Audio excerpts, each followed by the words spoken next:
Good evening, America. Welcome to Revitalizing Lives podcast on KLRNradio.net, where Dr. Diego and I, Dave Matthews, will redeem our mission on assisting our battle-riddled Korea, Vietnam, and Gulf War veterans. Together, we will be a decisive force on revitalizing lives from PTSD and traumatic brain injury, the signature wounds of modern-day warfare.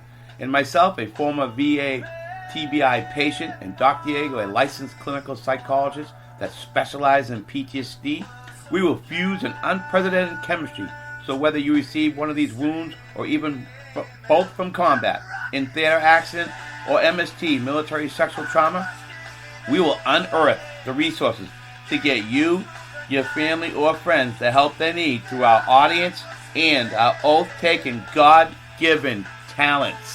I'm Sergeant Dave, and we're here live in the Revitalizing Lives podcast YouTube studio on the Winter Springs Oviedo line in beautiful Seminole County, USA. We're doing a special segment tonight, and we're going to look at a different angle, but let's hear Vice President Pence first. And I know, Mr. President, how proud you are that our men and women in uniform have come alongside our healthcare workers in communities most impacted. And I know the American people are proud as well. As of today, FEMA reports that 35,000 National Guard have been deployed across the country to aid in our coronavirus response. Governor Kevin Stitt of Ohio actually deployed the National Guard to hospitals across the state to evaluate protective equipment and hospital capacity and report it into state emergency management and FEMA. And Governor Greg Abbott of Texas actually mobilized more than 1,200 National Guard and 45 teams to provide greater access to testing. Along with the National Guard, at the President's direction today, more than 4,500 active duty military doctors, nurses, and medical assistants have been deployed across the country. Yesterday, 1,013 medical professionals in our military were actually deployed to 19 hospitals in 7 states to support those amazing healthcare workers. We all are very proud of our U.S. military, but just as equally as important, I am proud of the unsung heroes of our military, and that's the Family Readiness group that any given moment are ready to deploy and help their family members. So their support is so critical. So the spouses and the family members, this segment's all about you, and we're going to talk about the service members' preparation. Okay, you have studied hard for promotion to the next rank and are proficient in your operational specialty. But are you ready to employ your skills in action? You may be prepared, but is your household while you're away? Do you want to be free of worry over what is going to happen with your personal possessions, home, and loved ones? Even with the latest technology, you still may not be able to pay bills online or use your checkbook in the AOR, area of responsibility. You may go far weeks before you're able to even make a single phone call. Is your family prepared to function in your absence? Fast-paced operational tempo and separations can put a strain on anyone, whether they have a family of 5 elderly parents or a pet Labrador retriever. If you play a major role in paying bills, managing the family income, handling home repairs, and servicing the car, your absence may require shifting these responsibilities to someone you trust, like your parent, spouse, or significant other. The key to a successful deployment is advanced preparation and candid communication. Planning ahead. Get help family members have access to all the information they need and give you the peace of mind that your family has the resources and support needed during your separation. So here we have a panel of family readiness with Dr. Diego going to explain to you the important role of these spouses. Thank you, Dave, and thanks everyone for joining us. Dave and I have been talking about different ways in which we can share the value of military experience with the community and talk about things that are important to our our veterans and active duty service members and their families. America right now is starting to become familiar with what most military families know, and what many service member knows. We have so many Americans who are trapped at home and not able to take action right now. Americans are basically fathers right now, and military families have a ton of experience that right now is really relevant. In the military community, we talk about the military-civilian gap. This is a real opportunity for us to share that experience with our friends and neighbors too, because there's a lot of value there. So what I've done is invited some of my friends from the Hero's Journey and from Rooftop Leadership to share some of their experiences as military spouses and military members. And right now, I'd like you to introduce yourselves. We could start with Stacy. Hi, my name is Stacy Donahue, and I work with Rooftop Leadership and the Heroes Journey both. I am a military spouse of 20 years. My husband was in the Air Force for 26 years and has been retired for about 10 years now. Great. I have 3 kids as well. Great to have you here with us, Stacy. And Chris and Alan. After you. My name is Allie Betzel. I am the Deputy Director of the Hero's Journey, and he's now retired, sitting here with me, but Chris was in for almost 4 years and was medically retired due to his injuries, and so I was an Army wife for 3 years, and we've got 2 daughters.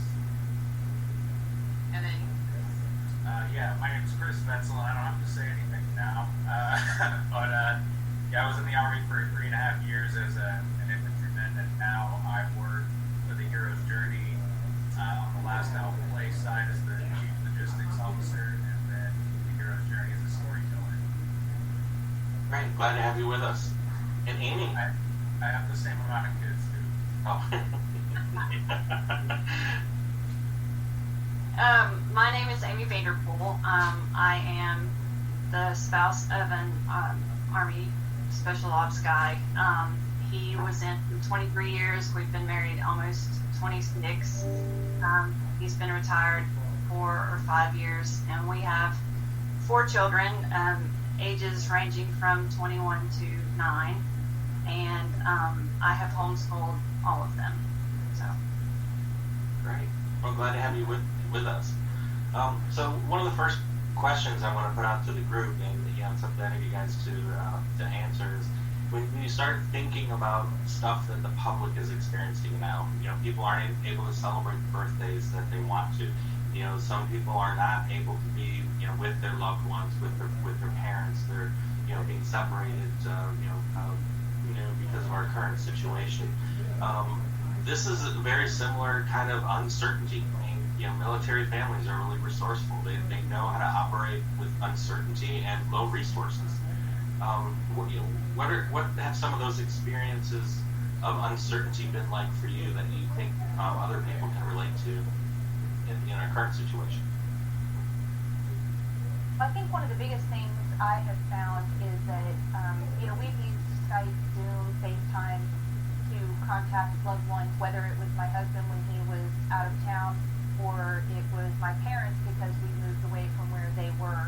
That's just something that's been very normal for us, and we've done that for years. I think everybody has kind of used that in some sense, but now people are really finding that that's what you need to do to connect, whereas we as military have known that that was what you had to do to connect a lot of the time. Yeah, and one of the few options that you have to connect. Correct. And my daughter, my oldest, just turned 22 earlier this month, and I bought balloons and a banner and candles and gifts, packed it all in a box, and mailed it to her because we couldn't be there with her. And it's kind of like when you send a military care package. You're used to doing that because they're gone and they miss things, and you have to do that. So again, something that, a way that you can still connect with people in a way that we've been doing it, and now everybody's kind of having to get used to doing that. Wow, yeah, that's a great example. And I know for when it came to like us celebrating holidays, we would celebrate them when we could and make every moment count, because With Chris's deployment stuff, we kind of had a little bit more of a heads up as to when those dates were. There's usually some movement within the calendar as well, but it forced us to treat every opportunity we have to be together, to enjoy every moment of it, and to celebrate, even if we have to celebrate a month early so we can have that time together. That's what we have to do, and exactly like Stacy said, is we would do care packages, and we've done that with family members, and it's been a big saving grace. Great, Amy.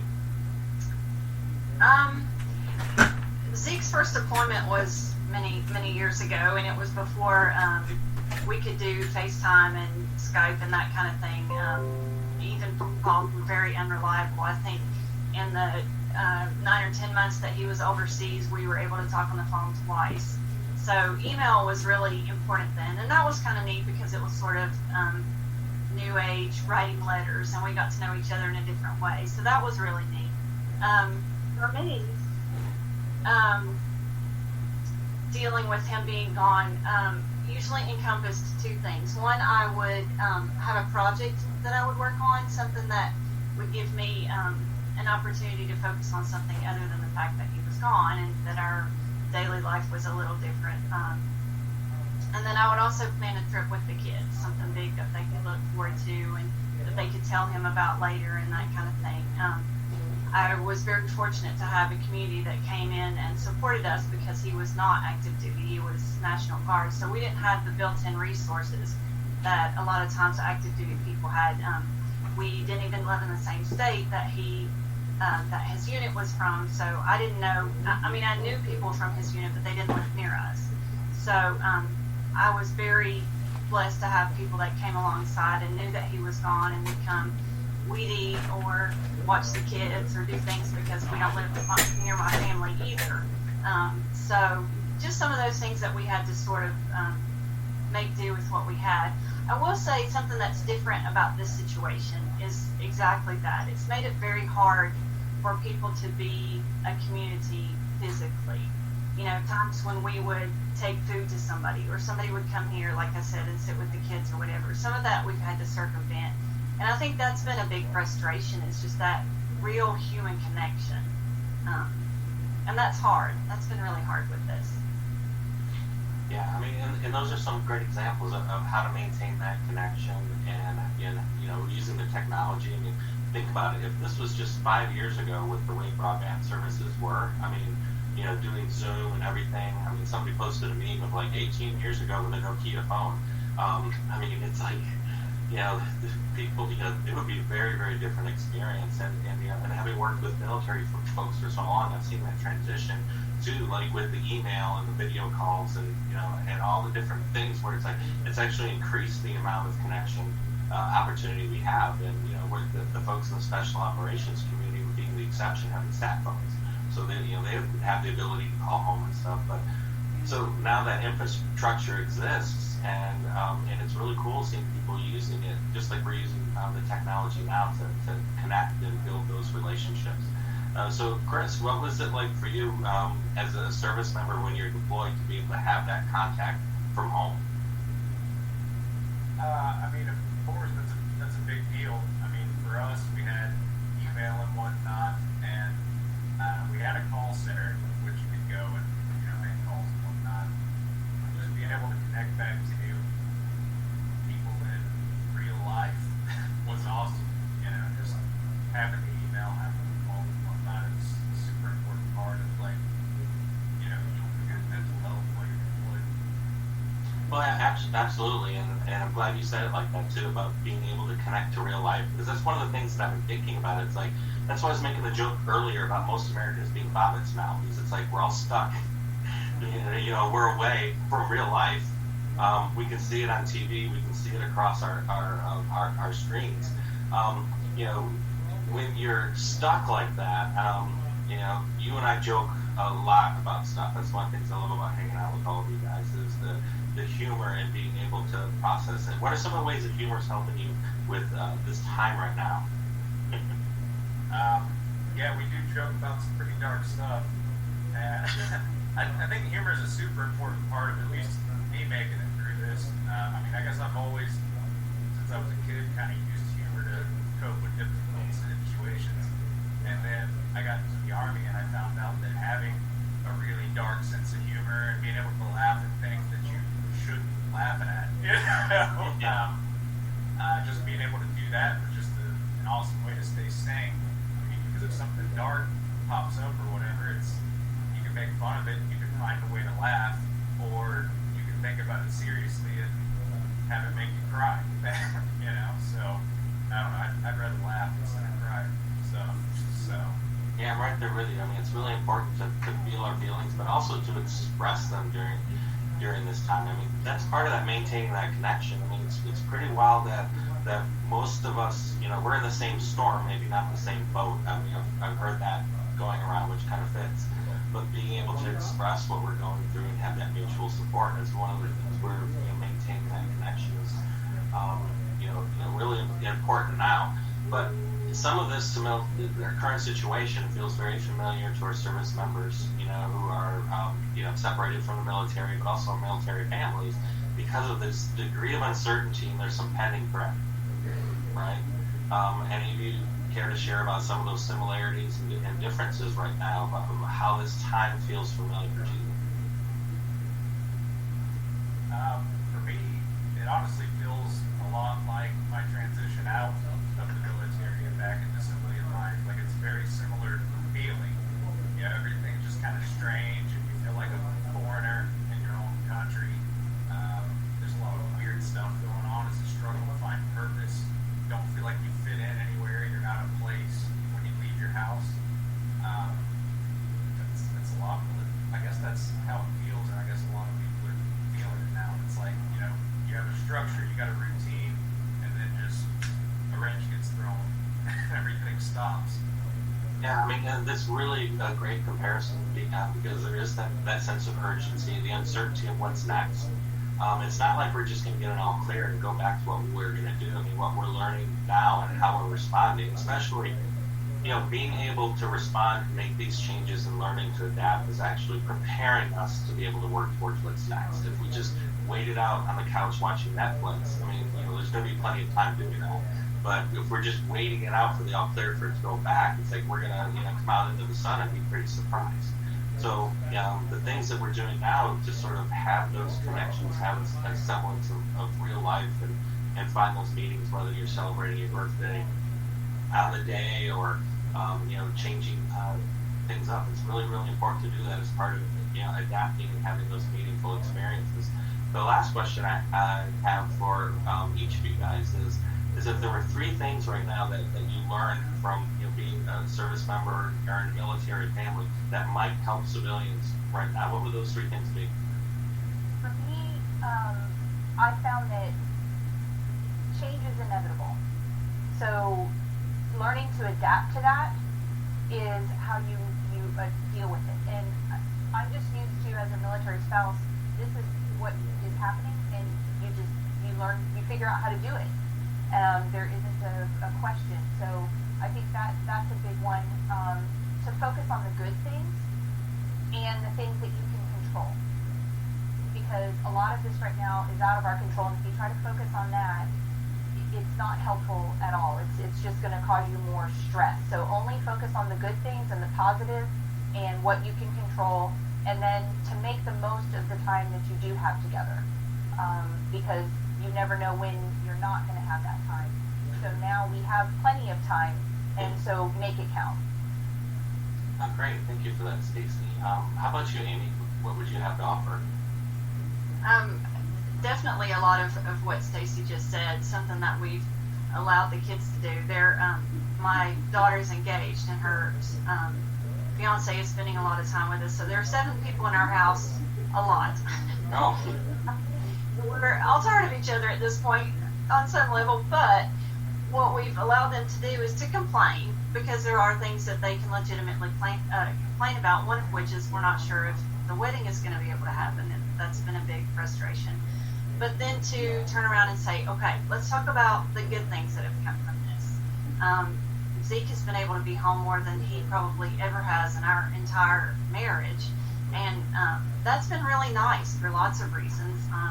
We're getting family time that we would never have gotten in any other situation, especially with my 18-year-old son was actually supposed to have already left for the Navy, and that has been postponed, so he's here. And so this is time that, concentrated time that we certainly didn't anticipate. So trying to encourage them to release those feelings of frustration, but to also say, look, there's some really good things that have come out of this, and we can be thankful for those.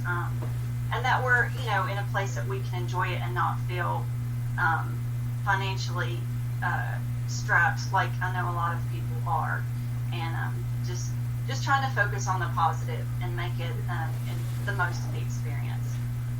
Yeah, that's some really good stuff there, Amy. And one thing that I just want to key in is the things that we're learning through this experience about ourselves. As you're saying, we're figuring out what matters, and hopefully we can take this time just to think about how do we want to live going forward, and because we're actually having more time together.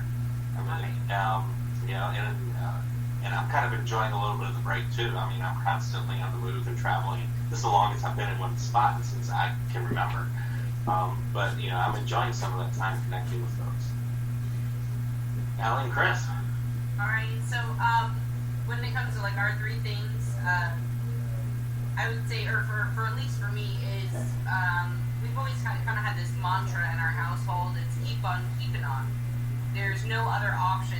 Quitting's not an option, and so it's keep on keeping on. And I think that's something and a mentality that's been super helpful for us. And then that'll feed right into my next one. My second on my list is we were taught this by a really phenomenal trauma therapist that we had the opportunity to work with out in Colorado. And Offer Carvalho used to say was, you're allowed to have a bad day. You're allowed to have a bad time. You are allowed to react and have an emotional reaction to whatever you're going through. But you're not allowed to pack up and stay there in that bad place. So you can mourn the change in your schedule. You can mourn the social distancing.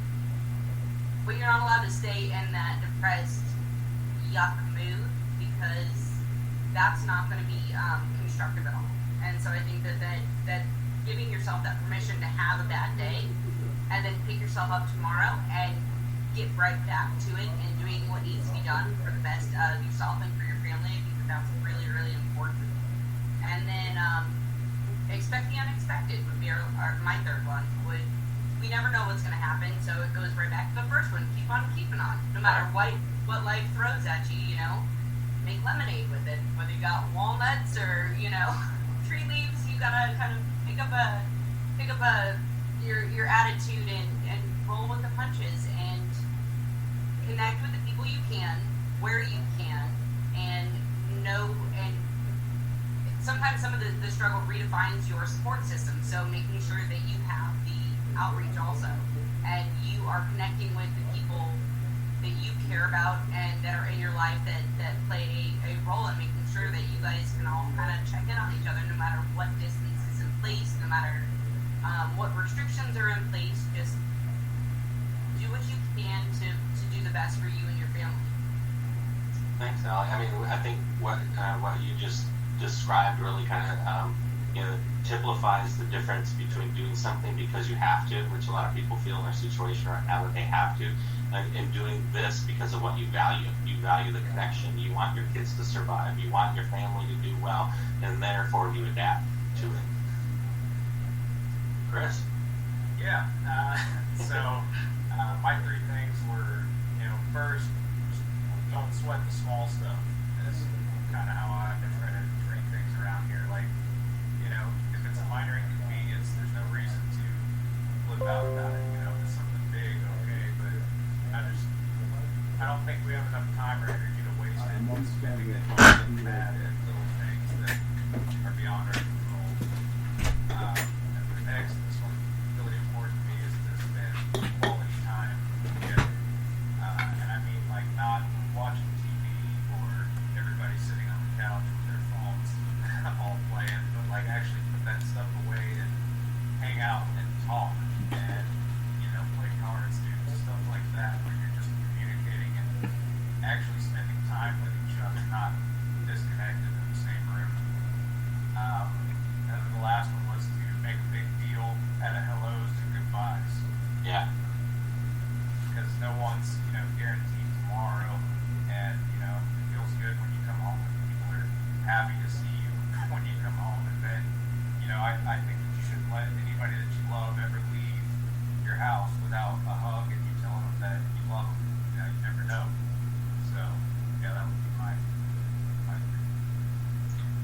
that's all really great, Chris. All of you guys had something really useful, practical, meaningful stuff to contribute.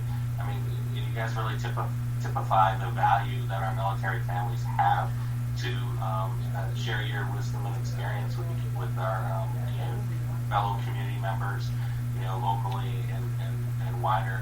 I think it's also kind of some Army values here too. I mean, the ability to adapt, the ability to improvise, and not just to overcome the situation, but what I'm seeing here is the ability to adapt, improvise, and connect. And I think all of you guys typify that. Thanks for taking the time today to join us on here, and take care. Thank you. Thank you for that panel discussion, Diego.